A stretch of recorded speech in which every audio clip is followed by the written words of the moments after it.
सबको करने की जरूरत, हमको भी आपको भी हिमालय से ज्यादा ऊंचा मस्तिष्क रखने की जरूरत है और समुद्र से ज्यादा गहरा दिल रखने की जरूरत है।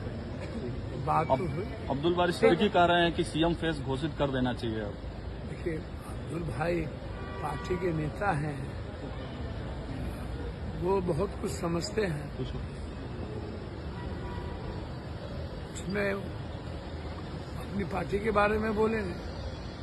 मेरी राय है कि सीएम मुद्दा ही नहीं है, मुद्दा है चुनाव जीतने का। किसी भी परिस्थिति में हमारे नेता जो अत्यंत पिछड़ी जाति का जो मुद्दा है और जो कल 20 वर्ष का जो 20 सालों का जो हमारे नेता अशोक गहलोत जी और हमारी पार्टी ने जो चार्जशीट किया है, हम उसी मुद्दों पर जाएंगे बिहार में।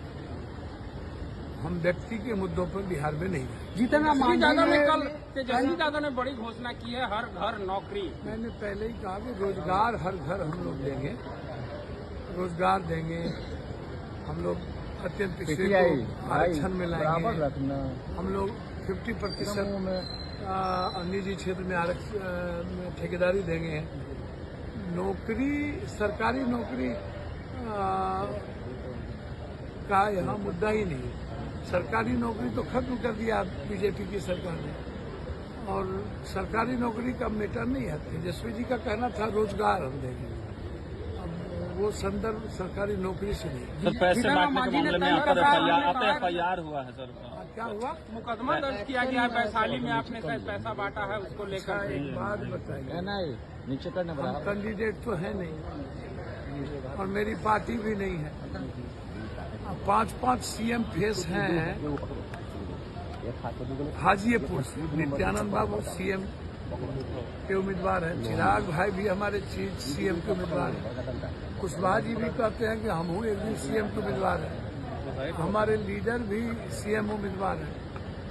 10 किलोमीटर नहीं है जहां घर कट रहा है। 15 दिनों से सहदई गांव में घर कट के बर्बाद हो गया। उसके पहले सोनपुर में घर कट के बर्बाद हो गया, कोई देखने नहीं गया। कौन बात? सबलपुर में कोई देखने तक नहीं गया। सबलपुर पश्चिम उत्तर बर्बाद हो गया, वहां भी पप्पू यादव को जाना पड़ा। कल हम तब गए जब भूख से लोग मरने की नौबत आ गई और लगभग 250 घर कट गए। तो लोगों ने कहा कि पप्पू यादव जी तो आ जाए। तो अब क्या मैं अपनी मानवीय मूल्यों को मार दूं, या तो हमको फिर सुसाइड करना पड़ेगा। यदि मैं ऐसे समय में चुनाव आयोग से और भगवान से डरने लगूं, इंसानियत की मदद करने में और इंसान की रक्षा करने में, जितना बार फांसी देना है, गोली पर मारना है, सूली पर चढ़ाना है, चढ़ाते रहो। तो रूढ़ी जी बोले थे जो हमसे लड़ता है हम उसको जेल भिजवा के लाते हैं। मेरे सवाल तो न्यूज़ 24 में अब हम मरवाइयो देते हैं। अब रूढ़ी भाई मरवा दे या फांसी पर चढ़वा दे या चुनाव आयोग फांसी पर चढ़ा दे। सर, ये मैं चुनाव लड़ने नहीं गया हूँ, मुझे चुनाव की राजनीति से कोई मतलब नहीं है। और ऐसी परिस्थिति, साइक्लोन, डिजास्टर और गंगा कटाव से परिवार बर्बाद होगा तो एक बार नहीं 1 लाख केस होगा तब भी मैं मदद करूंगा। मैं किसी से नहीं डरता। मदद करना है, हमको राजनीति नहीं करनी है और मुझे चुनाव नहीं लड़ना है। हमारा क्षेत्र होता तभी ये कुछ करते। अब किसी ऊपर के कहने पर केस करते रहो तो पप्पू यादव इस दीगर बोकी से डरने वाला। ठीक। देखिए, दिलीप बाबू के बारे में मैं कुछ नहीं कहूँगा।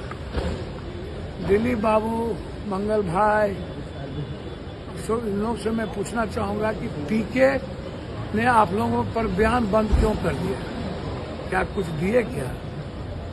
हमको तो लग रहा है कि दिलीप बाबू इधर पीके आप पर बयान अब दे नहीं रहे हैं, खाली सम्राट पर दे रहे हैं। तो क्या सम्राट आपसे ज्यादा सीएम के उम्मीदवार हो गए क्या?